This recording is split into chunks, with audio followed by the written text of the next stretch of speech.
Good evening, folks. Samson to Labra Pub Radio. I want to thank all of you again for tuning in. We appreciate it. We appreciate it. Thank you. Please share this video as much as you can. Right now, we still in the process of trying to share the video on this issue and everything else.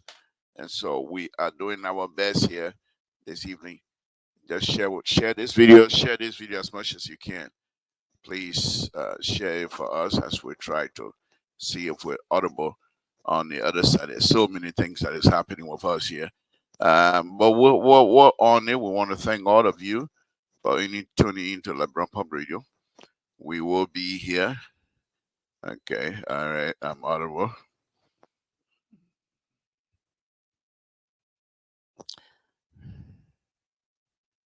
Okay. So, safety, Lord Jesus, we want to thank you again this evening. We want to thank you for all your blessing. We want to thank you for everything that you've done and continue to do for us, for your protection, for your guidance. My Lord, we thank you very much for staying with us, helping us out. When we were sick, you were there. We say thank you. My Lord, thank you for everything. Thank you for everything. We say you are good and you are our Father. My Lord, we ask that you bless the Republic of Liberia, bless the people of the Republic of Liberia, bless the leadership of the Republic of Liberia. My Lord, we ask that you bless the host country, the United States of America. In Jesus' name we pray. Amen. Okay, folks, we're still under the weather. And as you can see, I will still make the reference to my background. We're in the process. My CEO does not like my background. And he hijacked my show the other day because he doesn't like the background. And I don't blame him. I don't blame him. So if he say he doesn't like the background, that's okay. Whatever God gave me for now, we say thank you. We'll do our best. Background does not determine the topic. Background does not determine how the topic is discussed. Background does not determine our audience joining us this evening. Folks, Samson told Labra Pub Radio, we will do our best. We say thank you very much. So there's been a lot of conversation about other things in Liberia. But I will try to talk about this. Ivory Coast threatening to cut electricity. I will try to talk about that this evening. And we'll also talk about the bridge situation that is happening over there in Bomi. And there's lots of conversation here that we need to talk about. We will do our best here. So let's start the conversation. My first avatar here this evening, and it's a good avatar. Just put it that way. My first avatar this evening will be the issue with the electricity with this president. Folks, we do these things, not necessarily try. Mr. Goya, thank you for joining us. We appreciate it. Yeah, we have not seen you for a while, so we'll pray that everything is okay with you and the family as well. As young and brilliant as you are, your voice is very important at the critical junction. I know you have your own job to do, but when we have these kinds of conversation, your voice is very critical and very important. If you can just spend 1 or 2 minutes of your time with us, we really like to have that because, like I said, your voice with respect to issues in Liberia, that's Sissy Goy I'm talking about. Your voice is very, very critical and very important at this time. Okay, let's move on. So we have the Ivorian government, the Baka administration effort to stabilize and expand Liberia electricity supply are facing a serious threat after Africa warned that it would cut off power to Liberia if the government failed to settle this substantial debt. And according to them, the debt is substantial enough. Uh, 19,691,647. I can help. I can help. I can pay the $647. So maybe the government of Liberia can pay 19 million, and or some of the rich people from LEC can pay the 691, and I alone I'm volunteering to pay the $647. So no, but on a very serious note, on a very serious note, on a very serious note, you know these things are very painful to some of us sometimes from time to time. To be honest with you, we live here in the United States, and sometimes we complain the way the people charge the way they charge us the electricity utility. We get vexed, too much money we pay, but they know exactly what they're doing, how to charge. Why is it? Why is it that our government is yet up to par to pay to collect these money? And the thing about it, these people really, really believe that Monrovia is Liberia,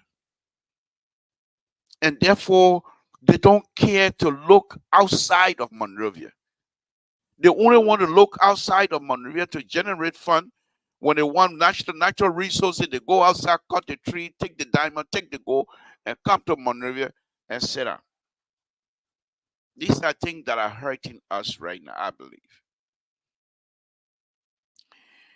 The electricity that is being generated in Ivory Coast goes through goes from Ivory Coast to Grand Gide, or goes from Grand Gide, or go. Let me bring in Jerry here. Let me bring in Jerry. Jerry, good evening. Thank you for joining me. Appreciate it. They bring the electricity from Ivory Coast, either it go through Nima County or goes through Grand Gide. What's stopping the people to immediately when you get to Grand Gide or when you get to Nima to have a huge substation instead of sending all that power to Monrovia? You store some in those interior area, and let the people in the interior get power, and you pay to put light in my father's house in total. I had to pay the last time. Remember, I had to pay I think $160 just to put wire. That's not the bill. I got to buy my own meter, and then the meter they brought can it will only allow me to use one fan. It will allow me to use my electronic stuff. I can't use refrigerator because it's not big enough. Let alone use stove. My goodness. We have some of the best electrical engineers in the world. They are from Liberia. They're here in the United States. The Liberian Engineer Society here, which I'm a member of, I try to fight with them. They're all double E's. 95% of the members are double E's, electrical engineers. And these people work for company 5,000, whatever the term is, but the biggest company in America that have to do with electricity, even you have Liberians, electrical engineers, Liberian, working for this big country, making money. Why are we not able to utilize these young people that are getting my own nephew? He work in the Bay Area over there, Silicon Valley, electrical engineer. But he switched to electrical computer, whatever it is. He making money. The last time I saw him over there in New Jersey, we went for his cousin wedding. young kid. What they say, he's about maybe 20 something or so. He got money. He said, Uncle Samson, you need money? I can put gas. I said, no. He said, no, I'll put gas in your car. I said, no, that's okay. The young man has money, but he's working. And they think about us Liberians that they really get into me. They will not call you to help them until you get to be the Samson too. When America has already soaked all of your knowledge out of you. You're so tired, you can't even claim the step. Then they say you want something. What I will do for you? I can't even claim step right now. What kind of work I will do? How am I going to inspect those bridges? The only thing I can do for you is what I know is to impact that knowledge to you. I can't sit in it, be minister to do what? I sit out there to be minister. To be minister of public where you need to go places, you need to move around. I can't move around. Now you want me? No. I said no. Forget it. Take your job. They let these young people, young Liberians, highly educated Liberians, they will not touch now. They will let the diaspora soak all that knowledge out of them and build other people's country. Then when they get certain age, then they say, "Oh, you can you be an advisor?" These are things that are killing us. Look at LEC. Look at LEC, my people. Why should LEC have this kind of problem? We have another young man here.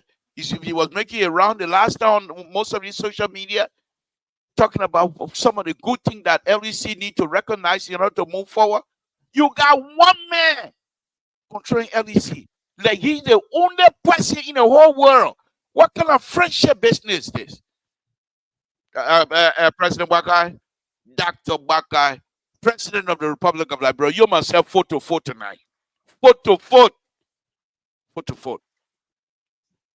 Because you're so good. Boy, you doing it here. We're going with friendship. I say a friend to you. I'm your friend. Call me now tonight. Let me consider and relax and eat more money. I better not talk plenty. I'm still not feeling well. Let me bring Jerry in. Jerry, this thing getting to be frustrating now. Well, not to the point yet. Not to the point yet. I'm not gonna go that far. President Waka, that I think I'm making fun of it. President Waka, the greatest president of the Republic of Liberia, that I think I make that one can make the best. Dancing for President Waka, the president of the Republic of Liberia. Your pofo tonight, you're bringing on. Yeah. You're the Chinese phone. Any termasid sedition you call tonight, you don't praise the president, the phone call off. I ain't got time for your nyama tonight. Yeah, what kind of business is this? But let me bring Jerry in. Jerry, on a very serious note. With the LEC and this money the people making in I thought we got rid of that $15,000, $16,000 wage base. I thought we got rid of that. No. Why is it creeping back up again? No, it is not. Jerry, talk to me, please. Oh, thank you for having me. Thanks, our listener. Let me see who we have tonight. We have Zenian, we have to the stadium. Okay, but anyway, the thing here is, I will say it again. Maybe it was thinking one person will buy my idea, maybe two person will buy my idea. What we have in Liberia, Mr. Toll, it is organized crime. And I keep saying on this show. Oh, coming from you, the security analyst of the Republic of Liberia, I mean, here in the diaspora, to say that word, that's frightening. That's frightening. But go ahead. Yeah, Mr. Toll, I mean, it is, discussions while we're listening to or what we're hearing on ground. It's organized crime, it's white collar crime. These are the issues that are affecting. I mean, corruption is there. It's no doubt about it. But the root of it, look, all the money. Look at LTA, the audit reports, all these things. You think that somebody break into your car? Or somebody break into your house? The people who wear coat suits, who dress up, that you think they are not criminal, These are the people who are committing the crime. People who drive the next car, going to the next restaurant to go eat. These are the people who are draining our economy. People who live in a nice air-conditioned home. They are the people who are dreaming our economy. People who went to college, sitting behind a computer, using the mouse of a computer, or just do it. These are the organized crime we have in Liberia. Until we start fighting organized crime in our country. Look, in the 90s, how much I don't like Giuliani when you were fighting John Gotti, the mafia. What happened to the mafia today? The fought mafia until the mafia today, I mean, it's on the ground. It's not much as it is. These organized crime, the biker, okay, the injured. Yeah, these were organized crime. The FBI fought them until today. I mean, they are still around, but they are not much as they used to be. Today, the 21st century, we are just 24 years into the 21st century. And these are the new crimes that happen in our country. And someone will come on the show here and say, these are the issues that are going to affect us, and nobody paying attention to it. And Mr. To, we as a Liberian, we got to rise up to speak, not in violence, not throwing stone, but we have to educate our people. We have to train our people. How many of us, or how many persons in the Ministry of Justice that understand organized crime, work out crime, or who have been trained in our country? Some who work in the system, like you said. We'll work here until when we retire. That's the time that we'll call you, or you want to go to Liberia. I mean, you got less time. I can go in the classroom. I mean, I can still go in the classroom, but how long would I stay in the classroom? How long would I stay in the classroom to go teach? Or would they experience? How many of us, how our DEA, the DA, the district attorney, the county attorney, let me go farther.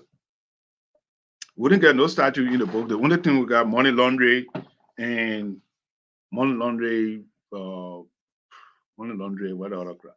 These are the things that we have on the book. But the 21st century crime, let's look at our cyber crime.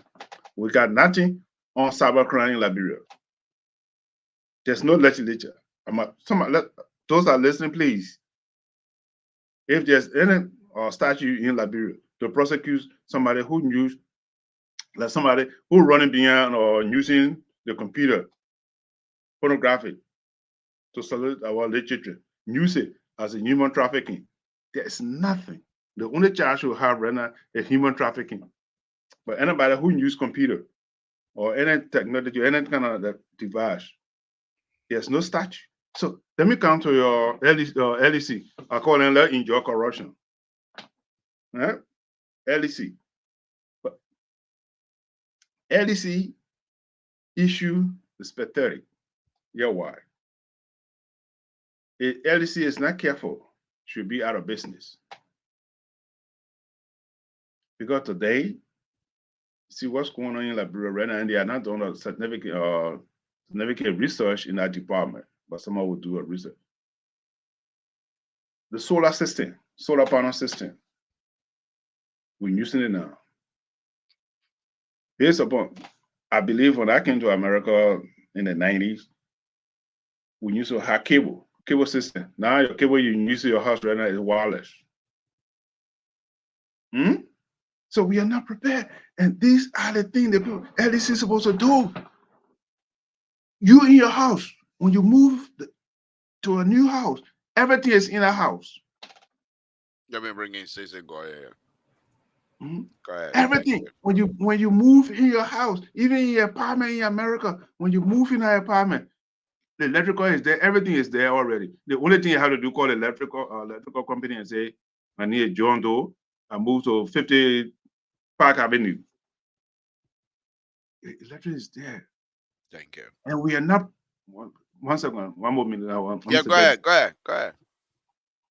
By the time you move in that area, you will call They let it switch on. So LEC have to promote ourselves to be able to make money. Yeah, you are, you go to Liberia and say, I want a meter. When you register for the meter, it takes months before you can get it. So what are you doing? They're not making money. I know who in the research department who do analysis and all these things. We got a long way to go. But Thank you. we need a visionary. When the president appoint you into the position, he didn't want you to babysit you because the president know you have the experience, you are qualified. That's why you are appointed into the position. It's not something to just say I'm going to make money making. I mean, we have to support our family, but at the same time, you had an obligation and responsibility. That institution that you have been appointed to do the right thing. Thank you. Let's get a discussion going. Thank you. I have here one of the troublemakers is watching, and one of the things I can piss him away. I want to do that. So you please give me 1 or 2 minutes of your time. Let me dance for President Buck. President Buck, that's the one that can piss him off. President, he say he already took Tylenol. He took 500 milligram of that. President Buckeye, you are the father of the nation, and you are good. You are good, President Buckeye. You're the best. You're the ever best president ever. We hope you come on Liberia Public Radio and control the CEO here, President Buckeye. The man can do nothing to you because you are one of the best presidents. That one can piss him off. Just say good evening. Thank you on a serious. I don't want to piss him, man. Or you can't tell me, coming on my show, telling me, say, you're not finna drink, you're not finna taking medicine, painkiller. I'm giving him more. Thank you, sister. Thank you for joining us. We appreciate you. I know you wrote here that you've been busy. I understand, but I think your voice, as far as I'm concerned, you many voices here, but it's very critical at this time. It's been a long while. Hey, Mr. Barkley, how you doing? I'm doing good. I'm doing good. This is the busiest time of my life. Schools I coming back in section, and I have to be dealing with 500 other things to make sure my teachers and everybody's ready. So that's why I've been going. Even on the ELBC, I've been seeing me there for a while too. I've been going both sides. So hopefully by next week, my head will be above waters, and I'll be able to be showing up like I used to before. But it's nice to be on. Thank you.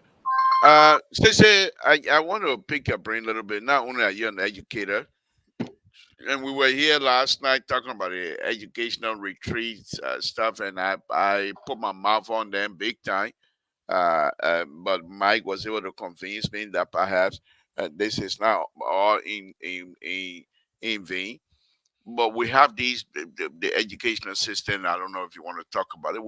You also can speak adequately and effectively and efficiently when it comes to electrical business, because you are not only a mathematician, but you're also an electrical engineer.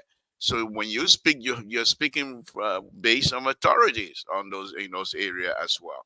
And they people, the prices they paying themselves again. I thought we got rid of George. We are in a crooked Jeep CDC. I thought we got rid of them, but it's still creeping back up again. How do we deal with those three things here, sister? Help us out. Well, I've had some people have been pissed at me lately. They've been in my inbox saying I've been quiet. And I had to check some people out and say, don't outsource your right to me, man. Speak on the issues. Just because I'm not talking doesn't mean you can't talk. But look, on a serious note, our educational sector needs a serious, if I say repair, that would not even be appropriate, because repair means we keep what is there and kind of patch it. I think we need a complete rethinking of our educational system. And I'm talking K-12, because that's where, and really, I'm actually talking kindergarten through sixth grade, really, if we really want to focus. Because if you build a very good foundation, kindergarten through sixth grade, that carries through high school most of the time and through university. But you can see with just even the way our graduates engage, just common engagement on stuff like Facebook and how people write. And sometimes folks who are very educated construct very poor arguments and sometimes very loosely tied together logic. So that tells you that our system we need an overhaul. And I think we borrowed a lot from a lot of places without reading to, we read A, B, C, D, and then we went and created without waiting for EFG to see, how to assess and how to strengthen. So I've been writing a lot. You've seen a lot of my writings, especially starting with teacher licensing, starting with putting more money into pay for teachers, putting some measures in place that make sure that creates the environment that kicks out the bad apples, so that education is not my part-time job, that is actually a career and not a job. And beyond that, the WIAC scores are out. One of the things we do very least in Liberia is using data to inform our actions, or even using data to reflect on our current action. People don't like audits, and once you say audit, people think somebody has stolen money. But we have to be able to use data to audit our educational system, our curriculum, our nationwide standards, our teachers' effectiveness, our administrative effectiveness, the ability of the school system to coexist with the communities in which they live. We have to be using the data to check all of those things and make repairs. And I don't think that has been done yet in a very long time, at least not since I've been alive. And I don't know if the system is there to allow for that. So this system has to be created. But let me push back a little bit, because we've gone through this subject matter, you and I, on the same platform before, and at one time you were a little bit encouraged with the selection of our sisters who was now heading the Minister of Education, and that I believe you said, and I might be misquoting here, but that's okay. That's what I do. I'm ridiculous anyway. That this lady, you see in her that she will try to implement some of the things that you have continued to put out there.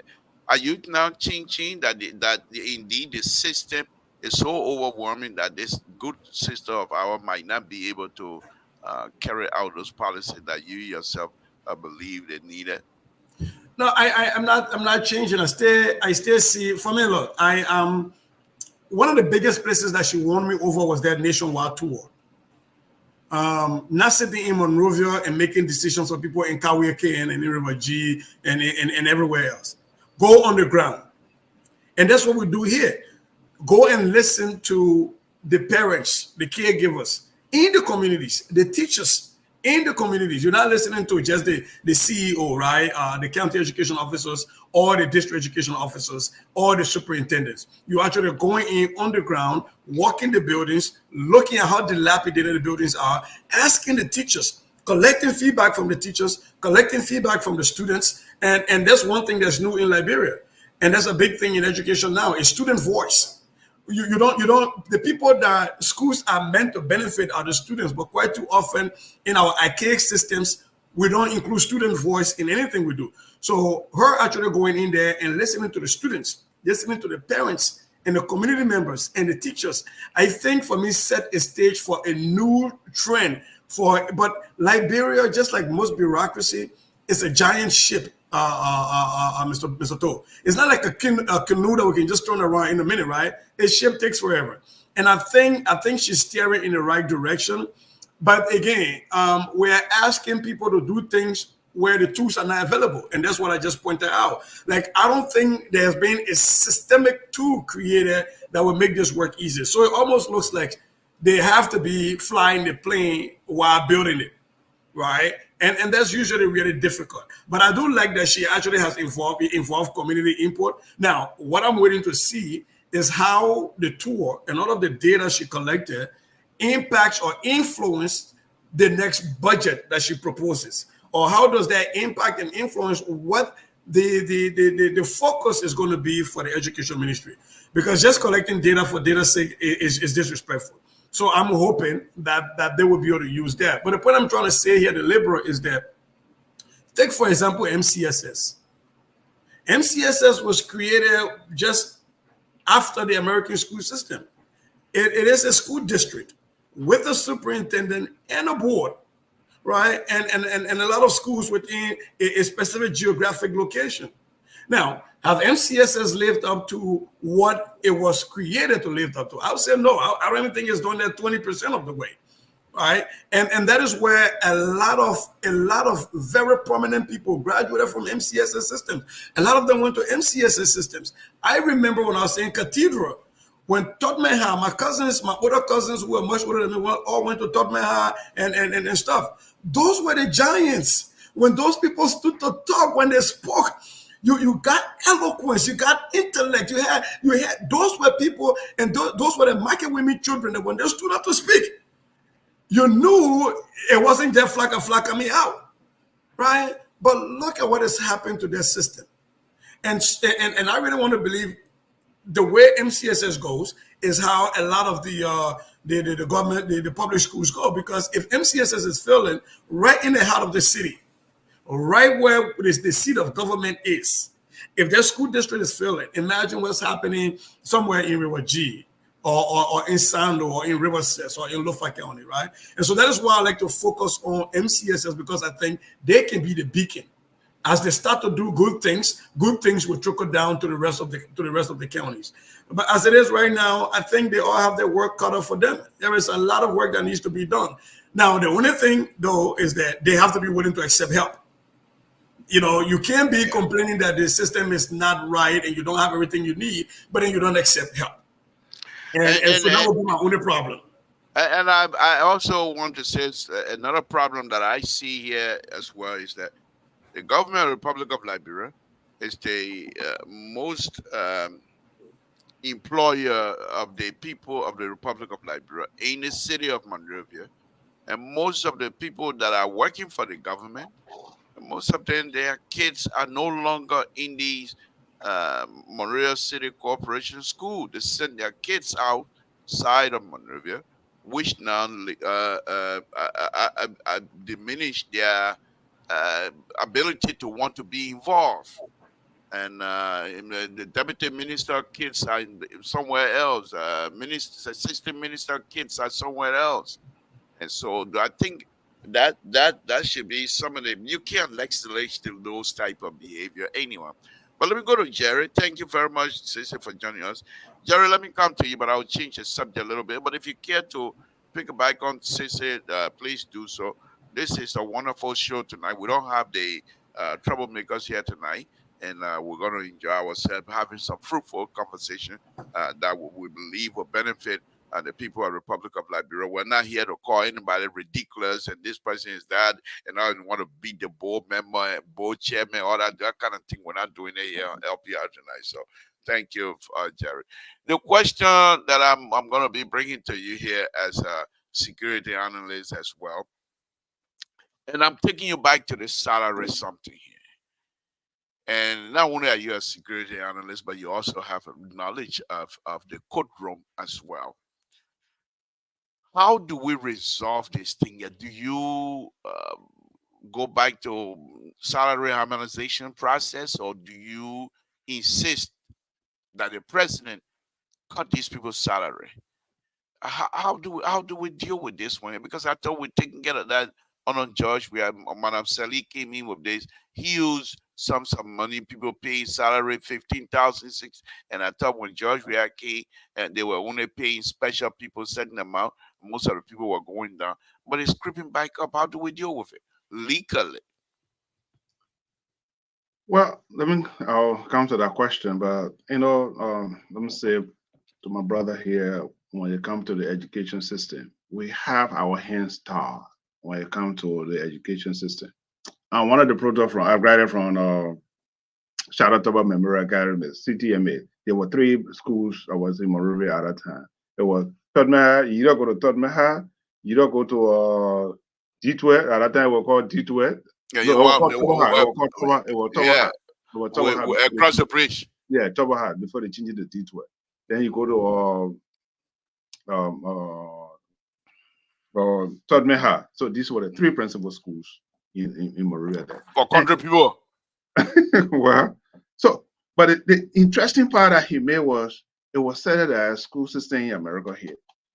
If you were in Central Monrovia, you were more likely to go to Tottenham High if you are across a bridge like Jamaica High School or Jamaica Road, Looking Time, all the area, you are more likely to go to detour, Tower Hat. Okay, let me tell you Tower Hat.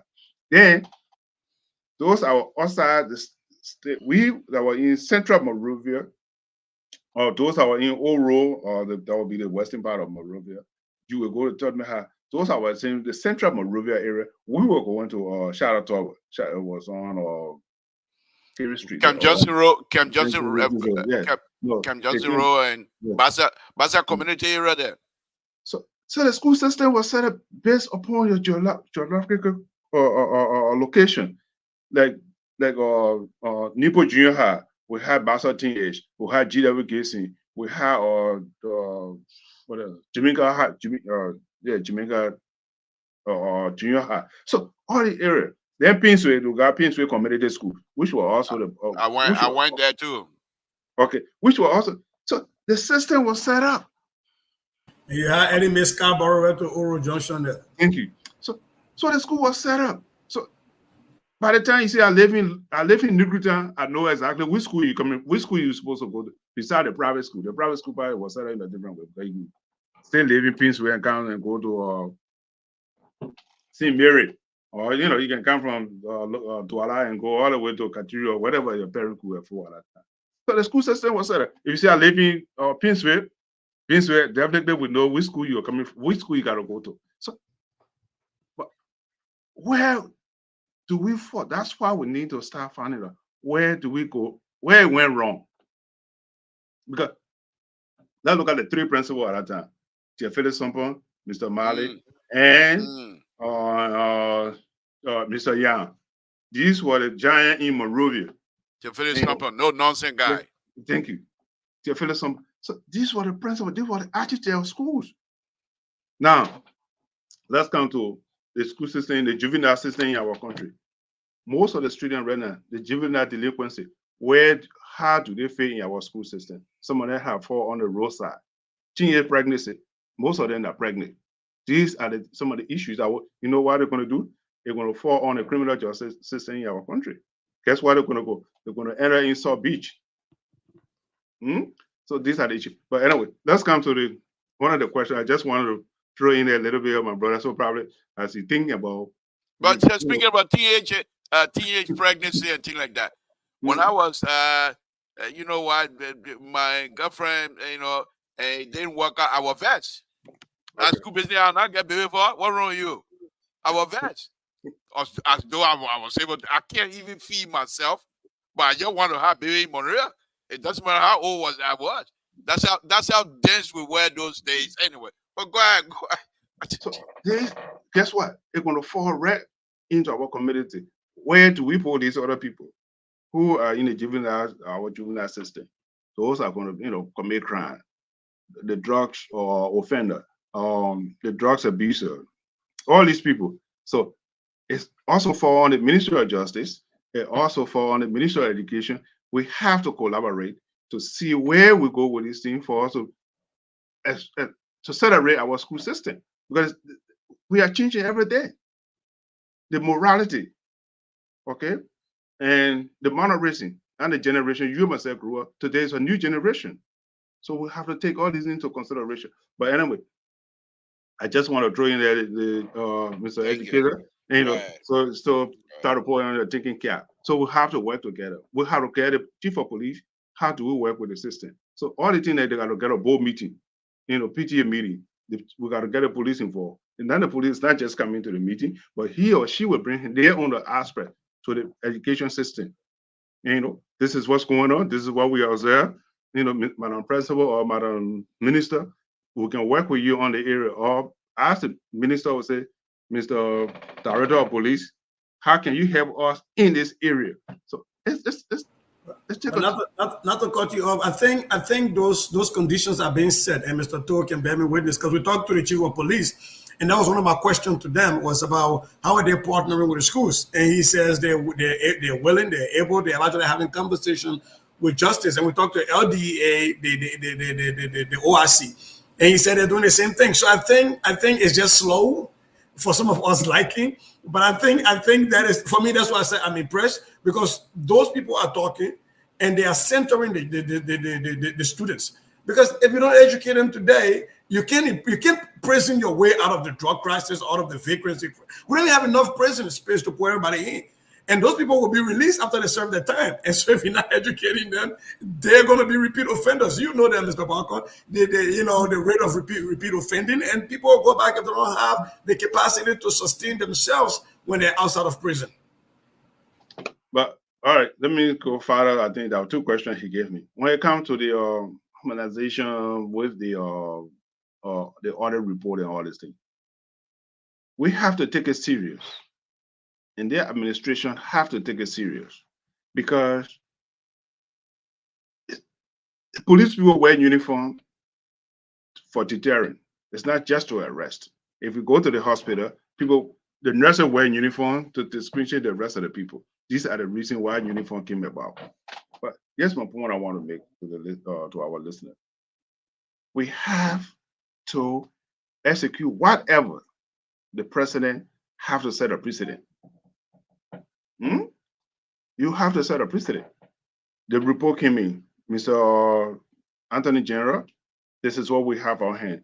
Mr. Solicitor General, this is what we have on hand. The county attorney, this is what we have on hand. District attorney, this is what we have on our hand. How do we proceed with the issue?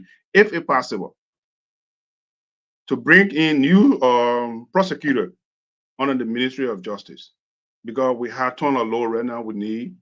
I mean, they have qualified, people who has experience in the area, to prosecute in cases. So, and not just bring these allegation or other report that people get excited, then within 2 weeks time, it's just under the bridge. So we have to do it for deterrent. Let us just not stupid under the raw or the report I come or the other report from Ministry of Education. They did this, that. But what do you do with it? Then let me use my brother, because he was man who believes in statistics. Then the statistics come in. How many people are you convicted? How many people you are prosecuted? How many people that are being exonerated? How many people plead guilty? How many people? So all this is not important in our society. Based upon that, you will make policy. This is how much person we are prosecuted. These are people who are doing pre-backing. These are the people who have been convicted. These are the people who are on trial. So these are the people who are on probation. How do we bring them when they're on probation? How we bring them back into it? So it's a lot of collaboration also do this thing. But what I can say tonight is we need to set a precedent. That's the only way we will prevail. Because if we don't do it, it will be the same old thing. All the people that do the audit, the report come, there's nothing to all that very unusual. That arrest. Thank you. So let's go back into this LEC situation here. I know you have not practiced electrical engineering for a while now, but you still have the knowledge. What are some of the things you see here that is really costing these people in terms of generating fund to pay Ivory Coast and get Ivory Coast on our back? Ivorians are willing to help us have the electricity if we pay our fair share. And what are some of the things that perhaps you think these people are not doing? I could keep bringing this problem over and over. This is not the first time that Ivory Coast are trying to do this before. So when we talked the last time, and this is going to be similar, but last time when we talked to Mo Ali was one of the questions I asked him about these non-revenue water, right? Where pipes are just leaking, and sometimes 70% of the water that is being pumped is just leaking out, and you have to pay for them. So with the LEC, it's about theft, power theft. We are getting a commodity to sell. How are we not how are we not even breaking even? If this were my late mother selling her Belabo, there's no way she goes to the market 3 times and buy bag of Belabo and don't even break even, and you think she will continue to buy Belabo. You'll be out of business. This is just a simple liberal marketing association idea. You get a commodity the best you do is to break even. So the question has to be, and again, I'm going to use the audit word, and people hate to hear that, but it's not audit for who's stealing money. It's audit for where are we losing power? Where? Where are we using so much power and we're not getting paid for it? Or are there places along the way that we're just losing power? Right? And that's the thing they need to do. And they order bring people that. Um, um, but just rewinding, the whole idea of us even getting current from the Ivory Coast is just, it's absurd. We have enough opportunities to generate electricity in Liberia, to be able to even export the Ivorians are doing. Think about along the entire rubber sport shore. That place is ripe for windmill. Here's what bothers me, the liberal. A lot of people who are in government, from early time to this time, since I've been in this country, they come to this country before they're in government, some of them while they're in government, and we take them to these places where they see innovative ways how electricity, how power is being generated. And they promise you that they will do the same thing when they get in Liberia. And for some reason, all the ideas stays on SM Brussels when it left, or it's still on whatever airline they were on, and they get done without the ideas. You tell me, why is it that Liberia, for the longest time, we know we got two seasons? Rainy season, we get an abundance of rain, and so our hydro will have enough energy to be able to generate, will have enough water to generate the energy. We get there. But we know there's a dry season coming. And we somehow we behave like we just found out that we got two seasons in Liberia. Why are we not tapping into solar energy during the dry season, and making sure that we're allowing what God has given to us, the rainy season, to generate the hydropower, the dry season that God gave us to use to generate solar power, and then along the beaches, all along those the nice Atlantic coast that we have. Why aren't we utilizing that to generate wind power? We could be selling. Look, up in the mountains in Nimba County, we could be generating wind power. We could have wind turbines on the Wologizi Mountains and selling to Guinea and electrifying the whole of Lofa County and Bon County. I think the problem is people are so afraid to think big and think outside of their own understanding and ask for help. That is what I think. I could be wrong.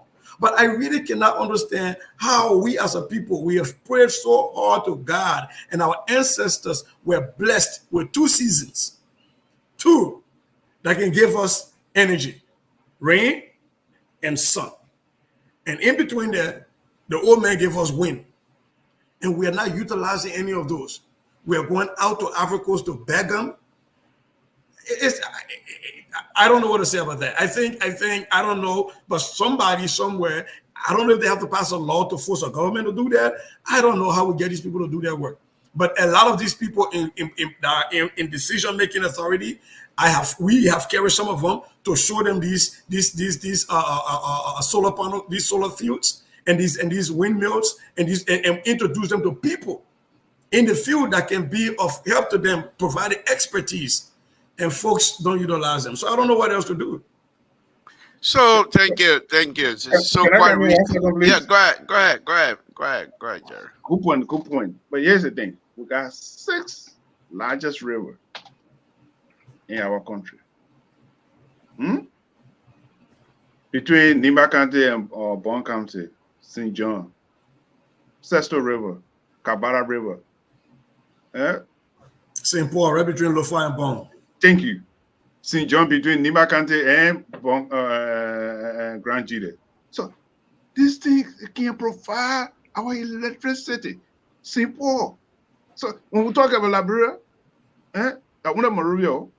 That's it. Because by the time I was baby, I left Liberia, there's no electricity in the inferior counties. The only thing they were using is a generator. Okay? So we have all the rivers. God gave like you articulated just now. We got all the rivers. Why we are not using the rivers? Then we gotta go borrow. Kabara River alone probably is supplying or Ivory Coast. And Cavalier River, that part of our river too. Thank you. Then you got Sister River that connect Grand Bassa and Riverside. Then you got St. John that pass through Riverside. And let me say Riverside. Pass through Nima, between Bonkante and in Grand Bassa. So where? I think Why should we be sitting down here and be discussing say, oh, we can't get electricity in the area. You gotta take electricity from Monrovia to go all the way to what they play in Buchanan. So you got to take electricity from here all the way to Banca. We always pray to God. God has given it to us. And that brings a bigger question that you just said, Mr. Barkham. Anybody here know what we use our rivers for?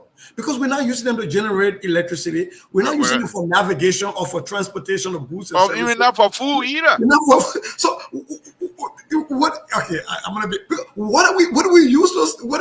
God has given us these things. What are we using them for? The only people say that really utilize the river is our foreparents. Fatima, thank you. I hope you will call the real show tonight so your voice can be heard as well. But those days when I was growing up, when they read to do the country fishing on Sesto River, they go up river. The men, they start around 3:30 in the afternoon. I don't know what they mix in a big bowl, but they beat it by 7, 8 o'clock at night. Yeah, we're part of poisoning the fish there. I mean, that's the only way we would do it.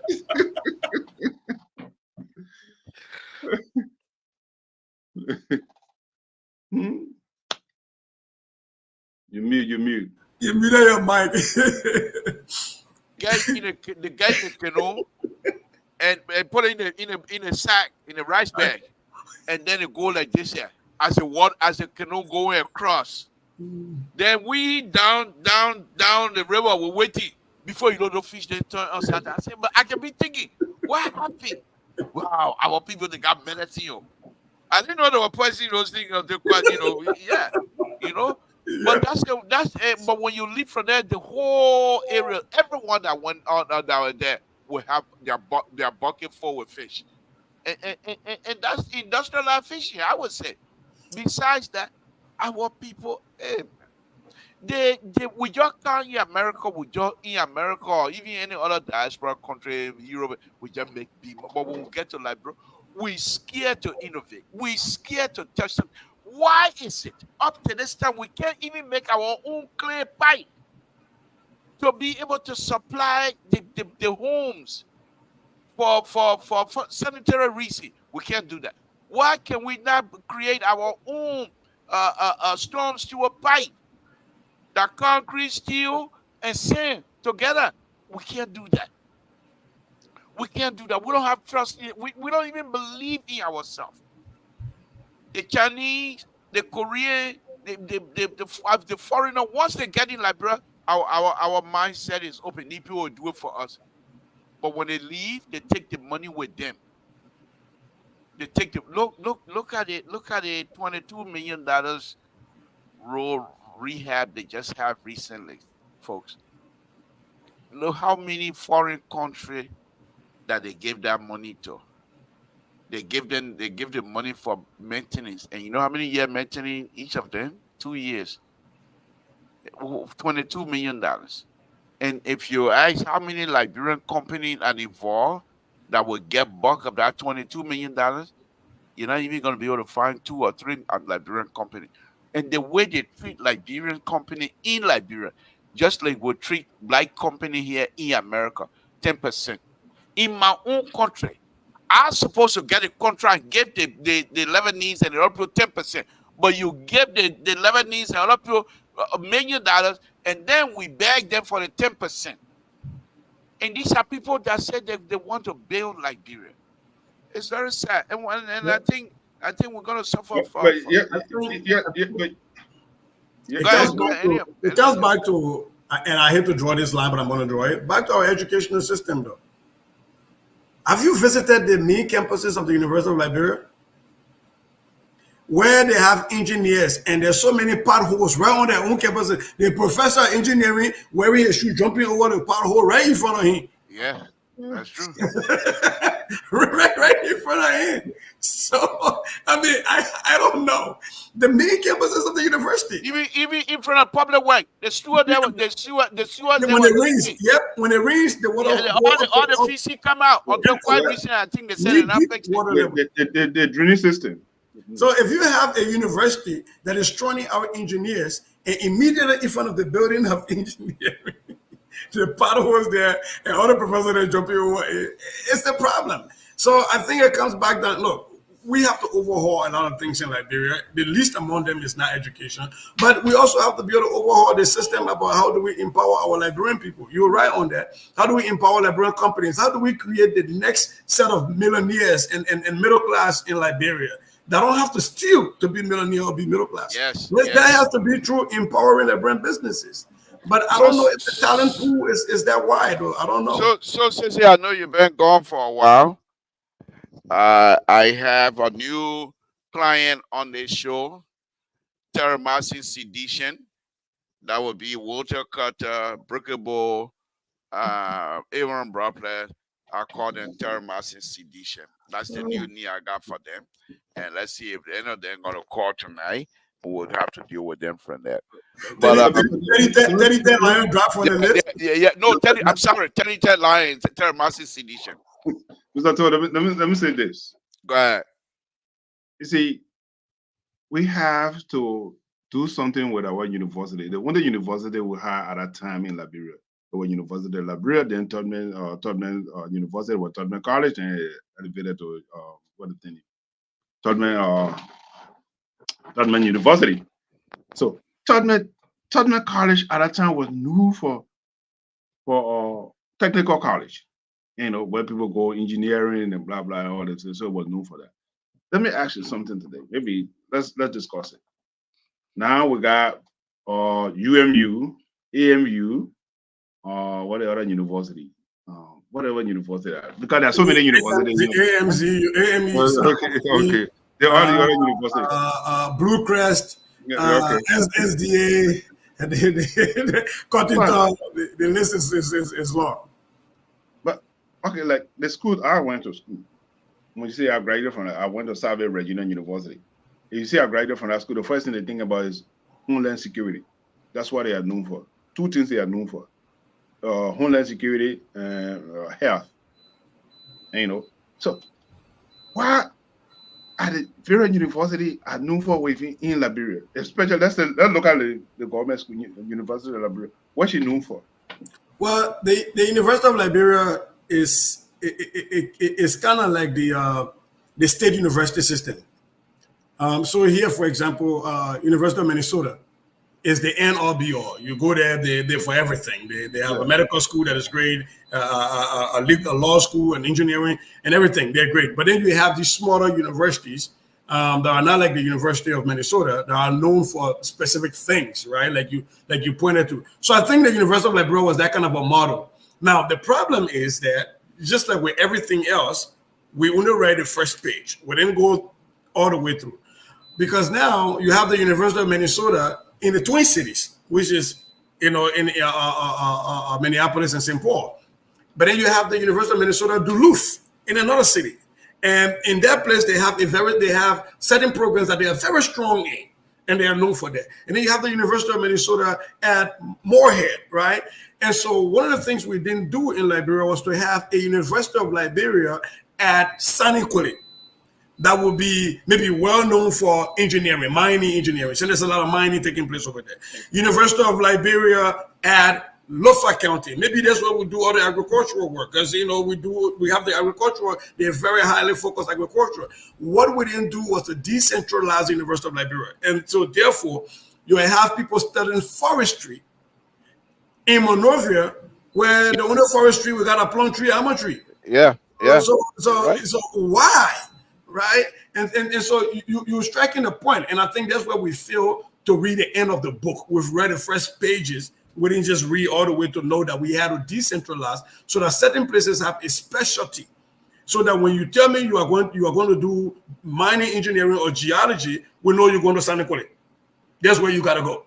You gotta go do that. You want to do government, other stuff, stay in Monrovia, right? You have the government, the University of Minnesota of Liberia offering government studies in the capital. That makes a lot of sense. But you're right, and I think that's where we dropped the ball in Liberia. Yeah, I agree with you, Sissy, and I think this is where I keep saying the people would do well to get young people to join them. But you bring old people like myself. After 7 o'clock, I'm looking for the bedroom to go lay down. How am I supposed to help you? Except to bluff around, And then when the president traveling, I want to bluff, so I want to travel with the president. We got to take these things serious. When you are asked to be part of the government, you should. It doesn't matter how old you are. Once you agree, you should consider that as privilege. What can I do? As they were saying today on Spoon, there are certain people up to this point. This inner circle of the president up to this point are yet to declare their access. How is that going to play with the common Liberian? And you say you want to be credible. It's like Samuel Tua running away, stay in Ivory Coast. Then he say he want to condemn because the people say their government have a loan. I mean, have a debt of 2.6. He said no, that's not true. You in Africa, you run your way. Then you want us to take you as sedition. They don't have no credibility. That's why I call them terrorizing sedition. But these are some of these problems we have, Sissy. And I think our brothers and sisters, I don't know how long we're going to continue to talk these things here. I really don't understand. Look at this other one here.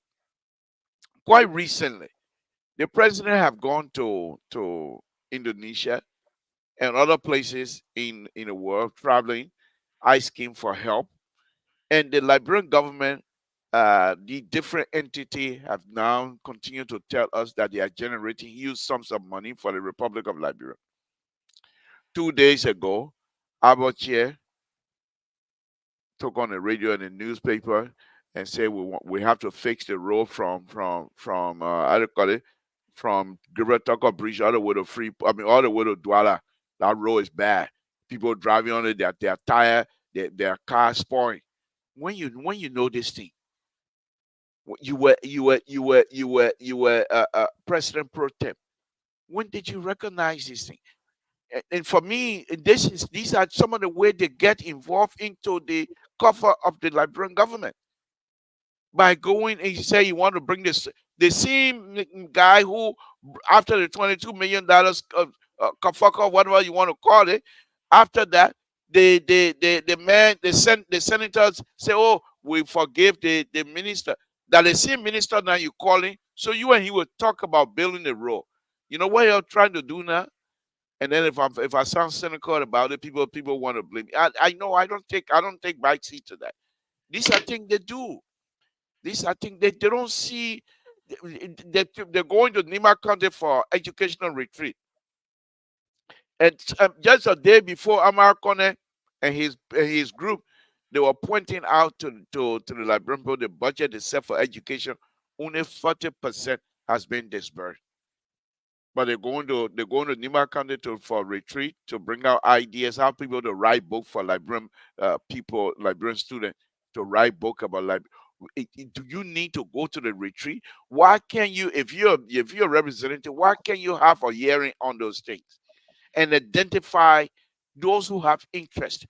And even if you want that, How many experts did they invite? uh, Who were their advisors to be able to look at a critical question to ask? that one Terry asked that question, Mr. So, and not let people ask questions like that. Then he say independent minded. Yeah, doctor. I gave it to Doctor the good doctor on here. I gave him that yesterday. He pushed back strong on Mr. So ridiculous idea, and so And so, but he pushed back. But the thing is, he said all of these people that you're bringing in here for the retreat, those are recycled educational PhD. Bring some fresh blood. People who will come up with a new idea. But you bring us somebody since 1952, what are you going to give you again? Nothing. Terry, welcome. Thank you Did for they, joining us. did they have the teachers of the year there? Because they've had, No, no, and that's how you build on. Those are the point in the classroom. You got no, one kind no. of They brought Flantikova. see, you have one kind of teacher of the year. You got the kind of teacher of the year. Joe, we are recognizing. You bring those people to the conference. They're the one in the classrooms. Yeah. You pick their brains too. You don't just take a bunch of PhDs who've never been in the classroom. There's a difference between me writing a book about educational philosophy because I have a PhD and that thing matching with what the teachers see when they're in the classroom. There has to be a way to bring those PhDs and those classroom people together to create something that makes sense. You just can't take a bunch of PhDs and put it, and some of these people have not even practiced in a long time, but have not been close to a classroom. Yeah. I don't know. Let me I know Terry just coming. Let me before I forget my thought. Here's the thing. The retreat is going on in Kansas right now. Do you know how many Liberian writers that we have right now? If you do a research, especially you want to read or something on Liberia, every aspect that you think about, yeah, people who are writing books and some who are into writing, there are a lot of publications out there that we can use in our from elementary to high school to college level to university level, even to that or PhD level. Anything you want to do on research in Liberia right now, there are a lot of writers.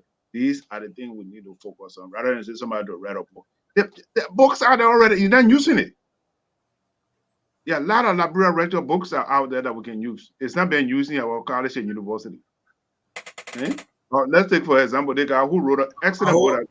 I wrote that kind of book then where we don't call it in a row where I had a bunch of chopping in it. I'm talking about that one. But anyway, we can modify peer review stuff. Now people just we can modify. Oh no, but get what I'm saying. Look at the guy who wrote an excellent book. I don't know whether you have read it, but that is called Liberty Seas by Mr. Kaivle. Thank you. I look at my book said you just said the thing, Jenna. I want you to take you. That book is a good book for at the university level or even maybe high school level. So it's my intent. One of these days, I'm gonna do a book reading here on that, chapter by chapter. But let me welcome Terry. Are you done, Jerry? No, there's another guy who wrote another book called Forgotten Child. How about the other book there? We're not reading that one. Thank you. That George wrote it? Mm-hmm. The one I made, I've talked about the run through, sir.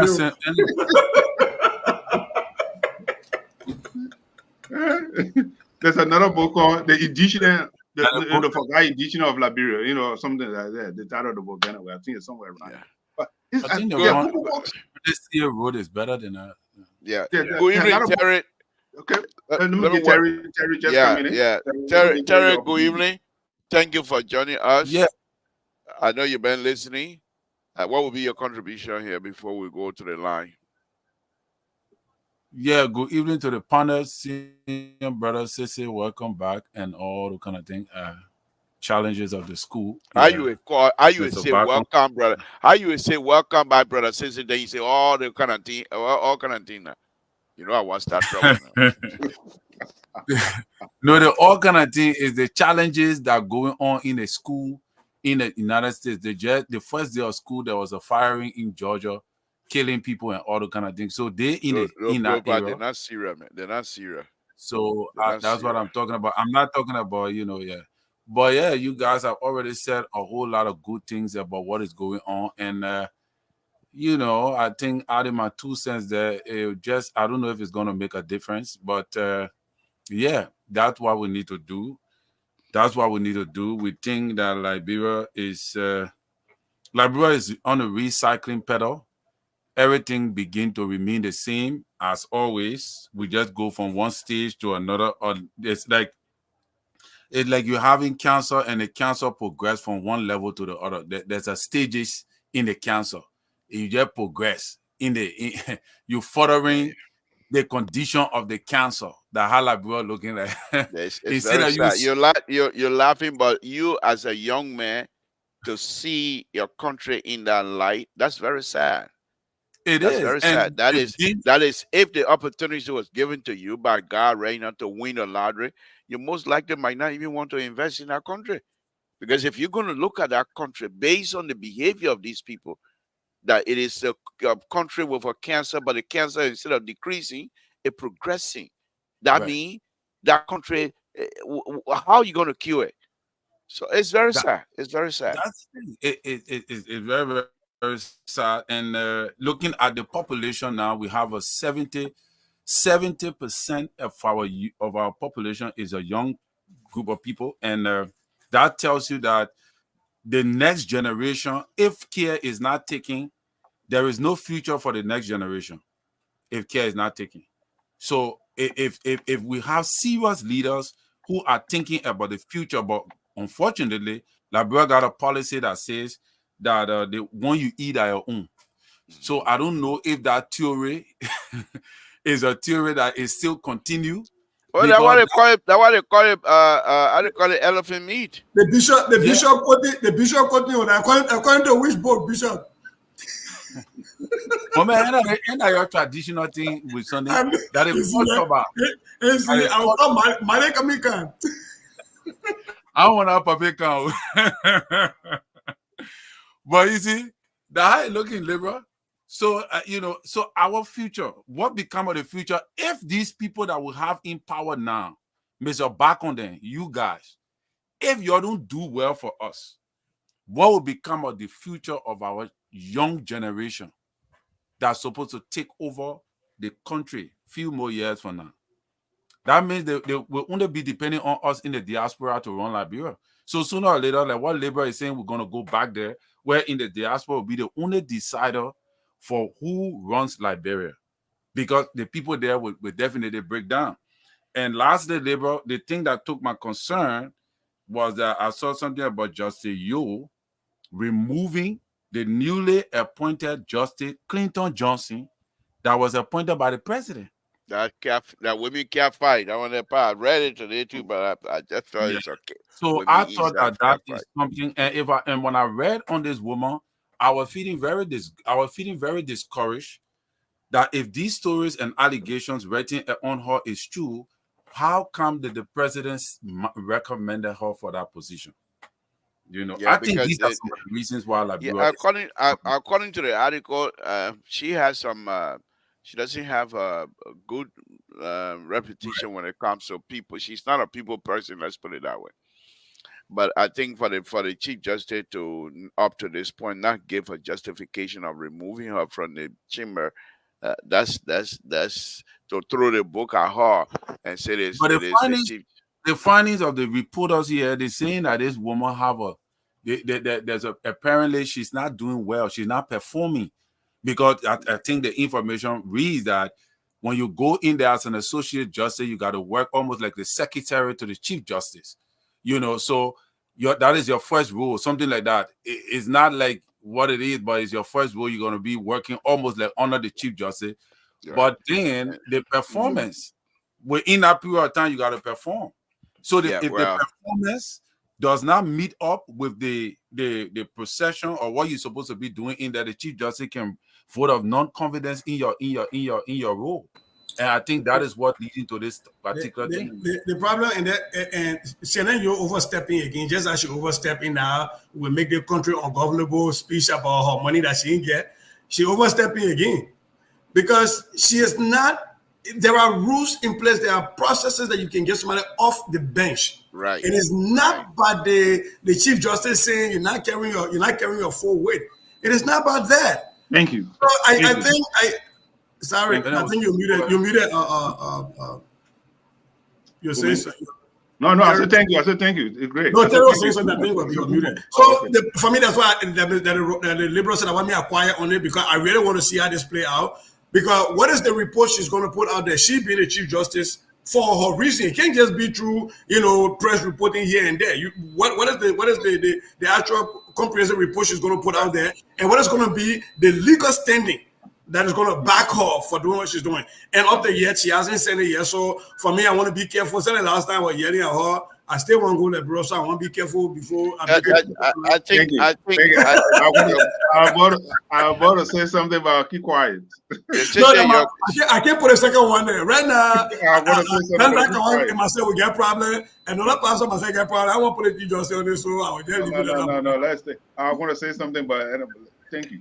say thank you, but for me, I just look at it. I just look at it like a cat fight, because if you go into someone who the president appointed, and then the president want to stay 1 week in that position, and then you're gonna say the president X, Y, and Z. That's something that doesn't sit well with me either, because you're not the only person at the Supreme Court. I think teamwork is better. Even if the lady is not performing to a specific position, you've been there for quite a while. Bring her on board and explain to her things that is expected of her. But you can't just come and remove somebody. What would really is No, that but the woman she seems to have the got power no to do right. She got no right and say somebody going to suspend her or do whatever, say get out of the chamber. What I mean, Japanese are simple English. You know, she got no authority. You know, But what because if folks? she got no authority. Because according to the information, it seems like she has the authority to do that.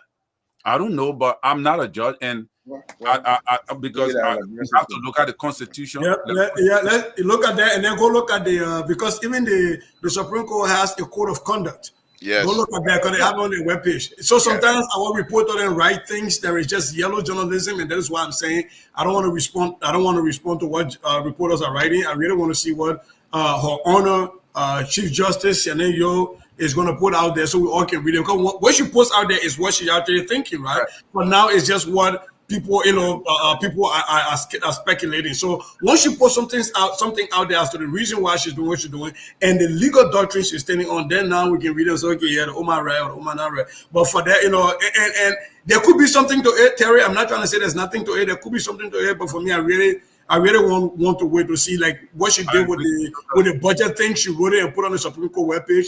I really want to see that so we all can look at it and say, okay, this is what she's saying now. Again, folks, Samson told, thank you guys. Samson told Labrador Public Radio, the number is out there. If you want to give us a call, 916-533-2048, and let's hear from you. If not, we will continue to our conversation. So let's go back to Terry. Terry, I know you what do you make of the issue that we were discussing earlier, the money issues and how people are being paid huge amount? You got any contribution on that? Yeah, I remain resolute on my statement made the last time concerning people making a good amount of money on a basis of production. All right, you cannot, if you want an expertise, like Mr. Bacon, who's an experienced security man, or like Caller will be coming to you here once the real intellectual finish speaking will come to you, Terry Martin Sedition. We'll come to you here quickly. Go ahead, Terry. So like labor now, if we want labor expertise and labor know how much he's making in the US, he got to pay his mortgage, blah blah blah. I'm just using you as a case study. You're not going to go to Liberia to work for $5,000. So that Tabata, they talking that they got to stop it. But it must be on the foundation of production. If you are bringing in more revenue based upon what you are doing, your expertise, let them pay you more. But if you are not bringing in more, why should we pay you a $10,000 and give you a fat check or a fat allowance or maybe $2,000 for gas and all the kind of thing? I don't think it's necessary. But it's also important that if you take, for example, labor, we need doctors. How many doctors we got in the country? So one of the reasons you don't have doctors is because you don't have an attractive pay that will attract doctors to apply for that position. So as a result, the last time I think they were talking about, I don't know how many doctors, 50 doctors in the whole country to take care of 5 million people, because the salary there is not attractive. Teachers, the salary there is not attractive. So man, assistant is not going to leave from here to go sit down in one classroom to go teach when he know he got to pay mortgage, he got a wife, he got his children to take care of. It's not possible. So you're not going to attract any. You're not going to attract any professional. You're not going to do it. That only go man you will be attracting to your place. Go. Oh, you put your mouth on daddy. Daddy will come for you. Yeah, that is Oh, God. But look, I think, look, Terry, I've never been in so much agreement with you than on this. Like, Let me people let me can bring it. Go ahead. Oh, but hold on 1 minute. Termazin Sedition. Hold on 1 minute. let him go on. Hold on. Let him talk Okay. it through. All right, Termazin Sedition. Go ahead. You're on. What's on your mind? Okay, Mr. Self-imposed celebrity. Thank Oh. you very much. Oh, that Chinese phone you calling me self-imposed? You don't know I'm on Liberian radio station? Celebrity, self-imposed celebrity. Hey, you got me terrible. Anyway, let's get serious here. Look, the issue on Liberia, let's forget about this government, that government. He's very low, though. Is it just me? You know, I think. No, hold on 1 minute. You can hear me good? Yeah, okay, go ahead. Go ahead. Where is our innovation? And I've been talking about this for a long time. Liberians live outside of Liberia, see the beauty of other countries, go back home and they build a mud hut or a tent to live in and call it a mansion. You understand? Liberia live in the West. Now you can't stay on the street and pee. They go back home and they whip their thing right, their private outside right on in the public space and pee on the street. You understand? Liberians live here where they respect authority. They see police. The police pull you over. You only see the police car parked on the side of the road. You in attention while you're driving.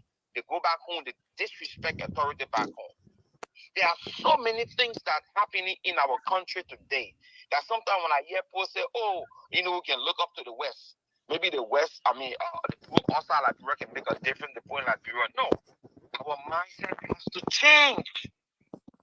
Our mindset has to change, my fellow panelists. It's important. Somebody said, he said, your eyes are useless if your mind is blind. And that's the problem with our country. We don't think good. We got all the opportunities over there. So we're talking about wind power and all that. Don't you know we got a place between Bom County and Basel? They call it Saint J.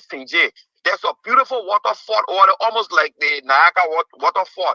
And you could put you could just put something like what it did to White Plains that will provide electricity. I mean, the power of that thing. When I saw it one time, this guy they call Sherry used to go around, just putting Liberia on the map. And he saw, I'm like, what? So I always thought it was one waterfall, Patawi waterfall, until I saw that place. I was like, wow, beautiful.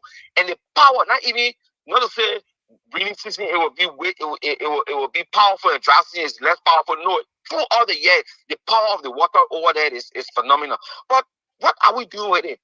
Somebody went and highlighted, and it's just nobody even making follow up on it. And that's the sad thing about it, our situation.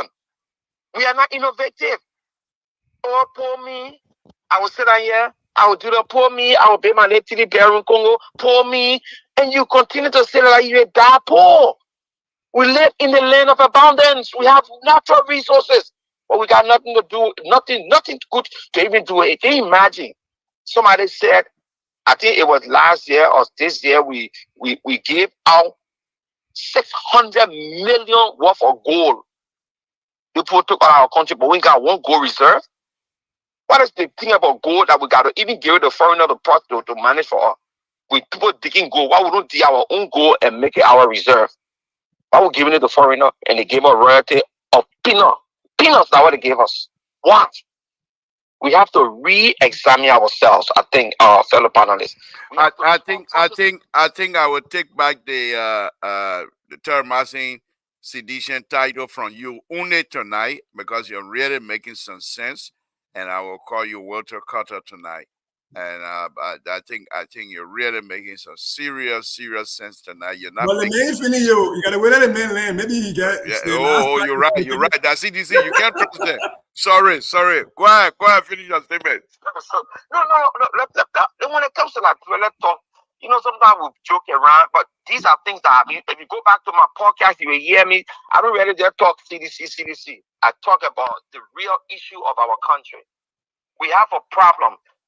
Since the people that came in, they said they established that nation, they did our country really bad. For all that long time. You understand? We never had school in Lofa County. When school started going to Lofa County, let's say maybe in the early 70s or the late 70s, when they started having multilateral high and stuff like that, our country, the only pay education was focused was in Morovia. So that was the statistic came out that 85% of our people were illiterate. And so when everybody started running outside Liberia because of the Civil War, see what we're doing outside of the country. We're on social media talking how the other person this, how the other person that, how the other person. We're not even grabbing what we can grab from this country or from Europe or from China, wherever we are, that the experiences or the technology and all of this, so we can take it back home to put our country on the map. We're not even doing it. But we're on social media fighting, you know. And I hear my brother talk, okay, this is some math genius, okay. You know they have other people in Liberia. Since we have tests, Mr. Yo from the university, what a guy need or the guy from the university that used to fly plane or Jake or Jacob Mensko. May all put in what math genius, but what did they really produce for us? Jacob talk a kid in Liberia math at St. Patrick's. The boy work with NASA today. As a aero whatever engineer, he taught the kid, and we got brilliant people. But how are we going to make that impact in our own nation? Is the problem. Thank you. We gotta be jealous about how we want to develop that country. Put politics outside the door. Look at those people in their faces and tell them they're not qualified. When people making decisions in Liberia, sisters should be in our Congress talking about education, talking about mathematics, how it's important for our students to learn science and math so that we can move our country to the next level. Not a Darius Dillon, not a Albert Chia. There we go. Not There a we go. There we go. There we go. There we go. I put that title right back on you. There we go. When people talk about security, There we bringing go. Mr. Backward in All right. Thank you. Thank you. No, I got one question. I got one question for Wilton. So Wilton, there a podcast. You're not invited onto a podcast. I got one more one. Say, I have a question for you. Wilton. Say. Wilton. Go ahead, So you get podcast. You're not invited onto it. I just one man, one call Crawford Doughty doing on your podcast, bro. I'm listening to you, brother. Okay, he said you got a podcast and you invite any of us. You just one man show. I'm listening to you, brother. Okay, you said you got no, sister. I had this podcast. I used to go on podcast a lot called the Sheruka Show. And if you go back, if we first on Facebook, go back and check some of my podcasts and listen to it, you understand. Okay. It's not about what George we are CDC. No. My podcast was to enlighten the Liberian people that we got so much.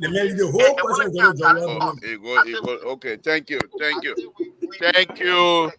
In the abundance of water. Thank you. Thank you, Walter Carter, the Master Sedition. Thank you very much. Yeah, thank you. You're welcome, basically. I thought I was going to praise you, but since they know you, they say, don't rush, don't rush. That's CDC.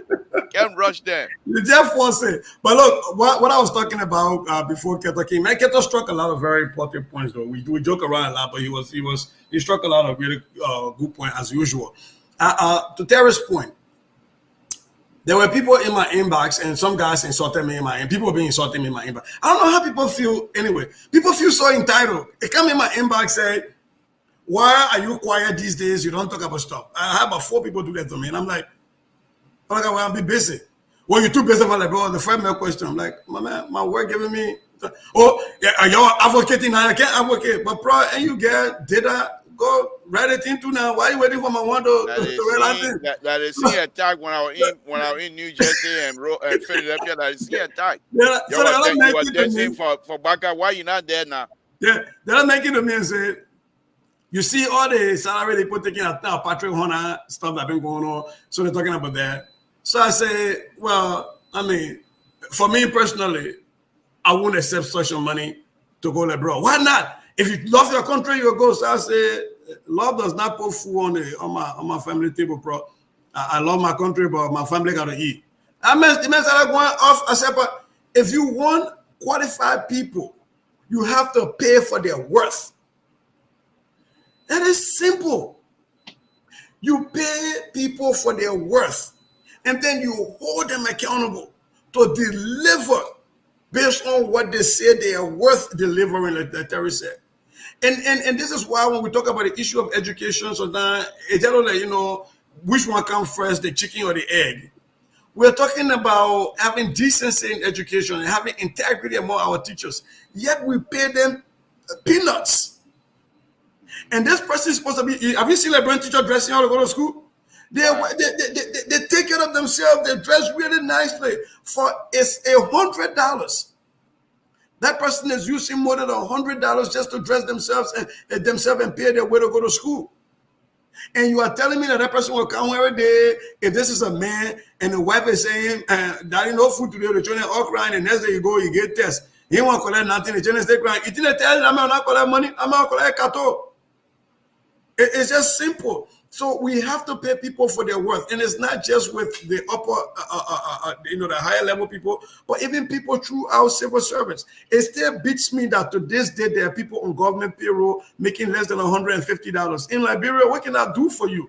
Even if you have one child, or if it's just you alone, what can $150 do for you? Paying your way to go to work every day and coming back.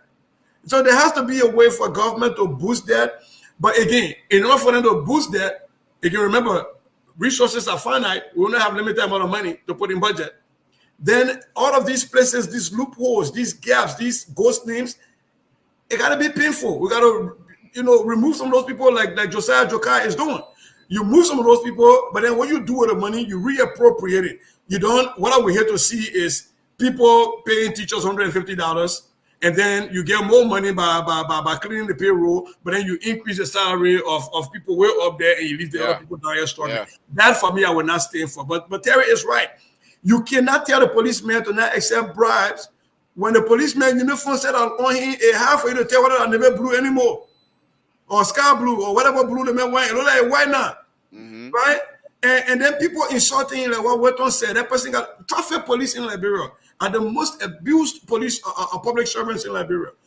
People staying in traffic, nobody respects them. People threatening to run them over with vehicles. And how much that person is making. And you complain when they take $20 from the driver or $50 from the driver and tell them to go. So we got to create a condition where we pay people for their worth. And for me, I'm not saying that Patrick Hunter making $15,000, government still paying for a housing and everything is a good thing. I'm not saying that. Who is Patrick Hunter? Who is Patrick Hunter? He's one of the board commissioners, I think, at LT or something like that. But it's just, it's the entire board thing, but he's one of the people that are connected to Darius DeLong. So they got to use his name as the lightning rod, but it's the entire board. But my thing is, you pay people for their worth. Now, one of the problems that I have is, why are we paying people rent? Give the person their salary. They didn't pay their own rent. Let's stop giving people money to pay their rent and money to buy scratch card. We pay you whatever you do with your money. That's on you. I think that's where we got the line. Let me come to Terry. Terry, we're going to be giving our parting statement now. So go ahead. What will be your closing? And then we can get Jerry and Terry. And Sissy to close for. Go ahead, Terry. Terry, I think you're muted. I was listening to a program today, and there was Sissy was saying, I was listening to BSc holder in the health sector. This guy opened the line. BSc holder in the health sector, master degree holders in the health sector were calling in. And just what Sissy was saying, some of them were making $150, some of them making $200. And when you take all the transportation from there, they will end up making either $100 or $150 or $125. People that went to school and get degree in the area of health, and that is just across government. So think about it. Think about what is going on in Liberia. Think about why. So I think that is just the premise to create corruption. That is just the premise for people to be corrupt. And there will be no way for you to say, oh, you will easily curtail corruption in this kind of manner, because that is what it is. I do believe with everybody on the panel, including Waiton Keto concerning how rich Liberia is. But one of the glitch, I think the glitch we have is the load that the government carrying. We make everything to be on the government. I think some of these initiatives need to be undertaken by people who claim that they got money in the society, rich people.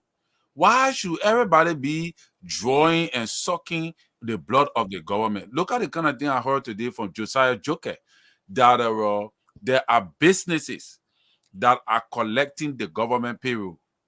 Businesses, big businesses. There are people in the country that you think they are running private businesses, but they are collecting millions of dollars from the government payroll. You know, that is the kind of thing. Then there are also people that will claim that they are rich people that are also sucking from the banks. They are sucking the blood from the banks. They got the banks' money and they can't pay the banks. So as a result, that's the reason why the economy is struggling. That's the reason why most of the thing we're talking about here, we got Google Play. Like something I saw from Nima County. I saw a video from Nima County, a nice, resort on the lake by the mountain. A nice resort. Somebody just built it a few days. But how long would that thing last? How long? How many people you have in your economy that get real money that is not depending on the government, payroll or government money, that will go to those places to have good time? How many people you got traveling from outside the country that will go to the places? You don't have anybody. I travel along the seaside from Buchanan to Pinkeses to Grand Coup County. I saw this. I saw the kind of a potential that Liberia has when it comes to tourism. I saw it live, and my body cold bumping on my skin. When you see some of those beaches and how dedicated they are, how beautiful they are, and nothing is happening there, you will wonder why Liberia. You will wonder why Liberians are suffering, because the country got so much potential, but not many people are attracted to the country to explore on these potential. So as a result, we leave out the government. Guess what? The government only making $600 million every year recurrency budget, and that recurrency budget, if I'm not mistaken, 70% go to payroll, or 70 or 80% go to payroll. So only maybe 30% goes to healthcare, road, this, that. So as a result, not much of that budget will impact the lives of the Liberian people. And that is just it. So we need other people. We need Liberians from the diaspora. We need Liberians from other parts of the world that claim that they're rich and they got money to come into the country and invest. That will help. Thank you very much, Libra. Thank you. Let's go to Jerry. Jerry, give it to us, and then our sister can close us. I will start with work out of crime, organized crime in Liberia. What Terry said, these are things that are affecting us today. People who are still in power themselves, they take the government money and there's nobody checking on them. They take the money and use it, lavish it, and they wear court suits and there's no prosecution. They are not accountable for the law. They are above the law. They don't want to be prosecuted. And don't want to be prosecuted, or there's no prosecutor who go after them. They take it and they see it broad daylight, armed robbery, broad daylight, and there's nobody go after them. Here's the second thing I want to make. I think I put in the chat room today. The only way Liberia will move forward, the private sector need to come back. When I was growing, the private sector was one of the best places where people were. When you were in high school, by the time we had a vacation job, from 10th grade all the way to 12th grade, if you do well, that same job you're doing as a cadet or as a what is it name, as a summer school job, it was there. By the time you graduated from nurses, by the time they were graduated from nursing school, Firestone wanted there, Bowman wanted there, or Lanco wanted there. Today, where are the companies? There's no company there in the private sector. So now the government is carrying the heavy load. The government is the only income in Liberia right now. Give me about 5 good businesses in Liberia. Let's say when Firestone was there, Bowman was there, Lanco was there. This area were taking the burden from the government to employ the citizen. Today, none of them are around. So we need to go back. The government is not the answer to for the employment. The private sector need to be strong. If we want to move forward, we need to get a private sector to be very strong, and the country will be all right. But the government have to put rules and regulations to govern these places. Just because, as we say, we want a private sector, we cannot just tell them loose. So we have to have a policy and regulation to be able to regulate it. Let me close with this.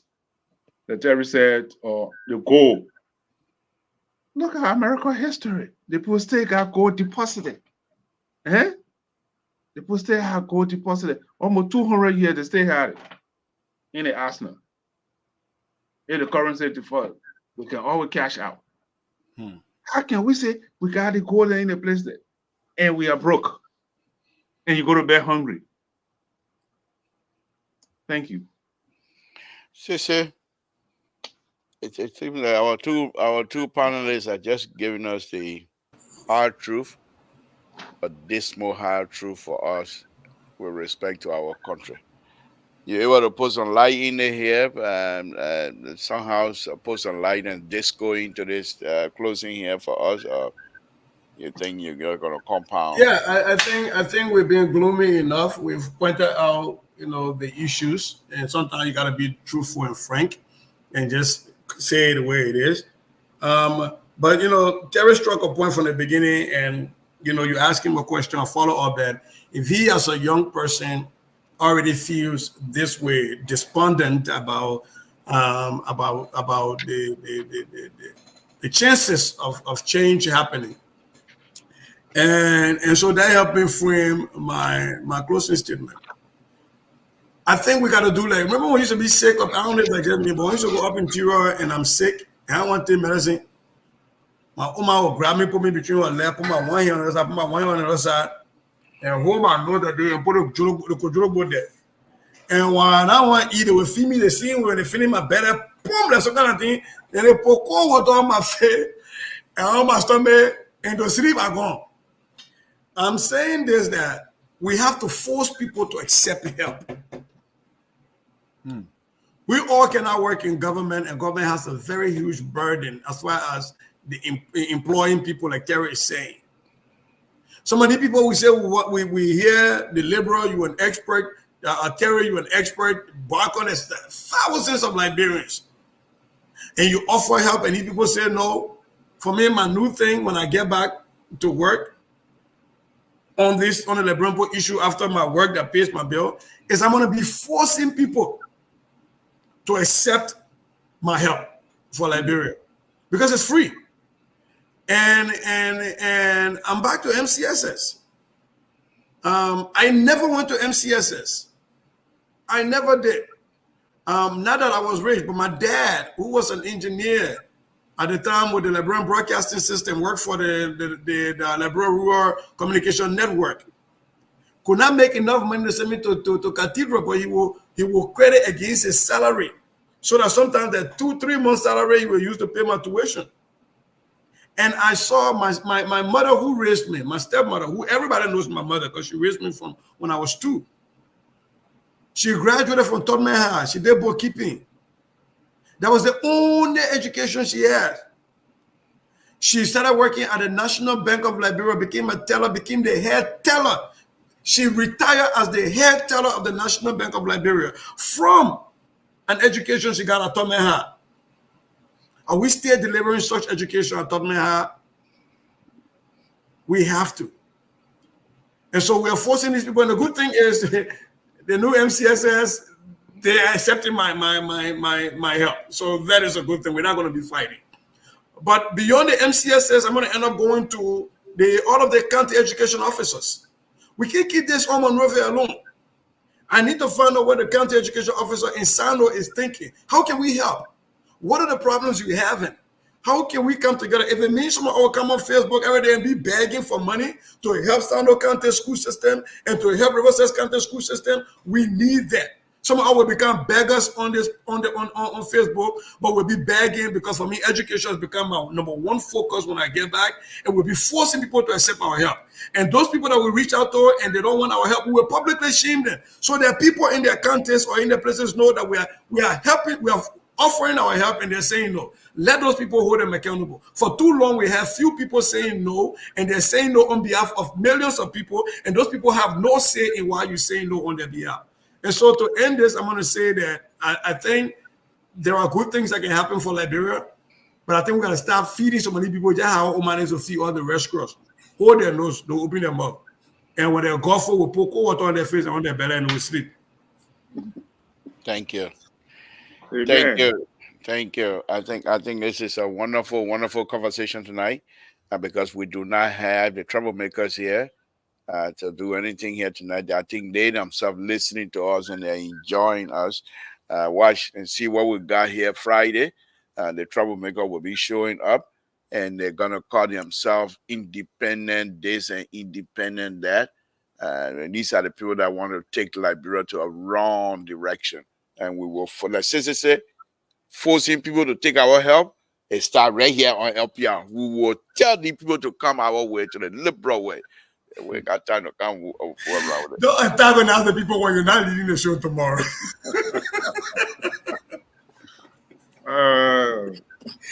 Mr. Soda, I'm talking about show, and you see me, I ain't even going to need it right now. So That's the Israeli. Yeah. But anyway, Terry, thank you. Jerry, thank you. So, Sissy, thank you, guys. last, what you make of Gafwan, man? What you make of Gafwan today? I've never been able to follow him much. I that know man he's very smart. That man offered a master class today in developmental economics and finance. Man, I was sitting there, I'm Googling stuff, I'm just like, They had a confirmation hearing today. Oh, man. That dude is smart. Now, I hope, and I like the way he tempered the expectation. Change will come, but it will be slow. He understands the system, and I'm just hoping that he doesn't go in and doesn't allow the system to corrupt him. That is just my one fear that I have. But he's a smart guy. I got to give him that. But he's been there before. Right. He was a budget director, finance minister, foreign minister. So I think he's been around. And if he, and here's the interesting thing here. He has served on the international platform where most of the people, smart people in the world knows him. So if he's going to come in, and that's one reason with that smart lady that was finance minister one time, refused to come back. See ya? Yeah. So if he's going to come here and let the corrupt people to tend to his record, then it's up to him. And I think because of that, because of the fact that he is connected to the international community, he will not allow them to drag him in the mud. Most likely, President Baka don't come down and put his foot down, this young man gonna resign. He's gonna say, no, I don't want to do this anymore because I'm here to help. And you have the senator there complaining, calling me to come increase them, whatever money they give them.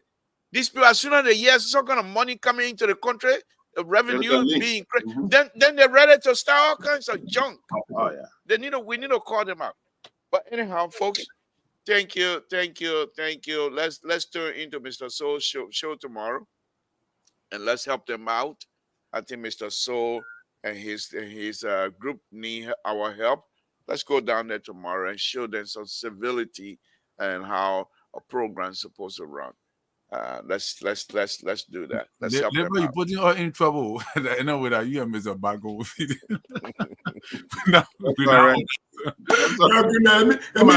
Before they say sister was saying that, sister was saying what I'm talking about.